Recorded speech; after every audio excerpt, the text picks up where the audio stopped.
வணக்கம் நண்பர்களே. சந்திர பகவான் எந்த இடத்துல பாதிக்கப்பட்டிருந்தாலும் அந்த காரகத்துவத்தில் பாதிப்பை ஏற்படுத்துவார். இப்போ விருச்சிக ராசிக்கெல்லாம் சந்திரன் நீசம். அப்போ அங்கே நீசமாகிறார். இது பார்த்தீங்கன்னா காலபுருஷனுக்கு 8ஆம் இடம். இப்போ இந்த விருச்சிக ராசியை சேர்ந்தவங்களுக்கு தாய் வழியில் மாமன் வழிகள் சிறப்பாக இருக்காது. ஒன்று மாமா இருக்க மாட்டார், இருந்தாலும் அவர்களால் இவர்களுக்கு எந்த பிரயோஜனமும் இருக்காது பெரிய அளவில் அவங்களால. அப்போ அந்த காரகத்துவங்கள் பாதிக்கப்படுகிறது.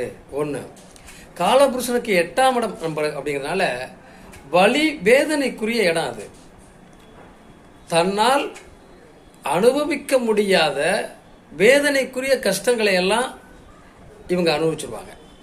உடல் சம்பந்தப்பட்ட மன சம்பந்தப்பட்ட அத்தனை அழுத்தங்களையும் அது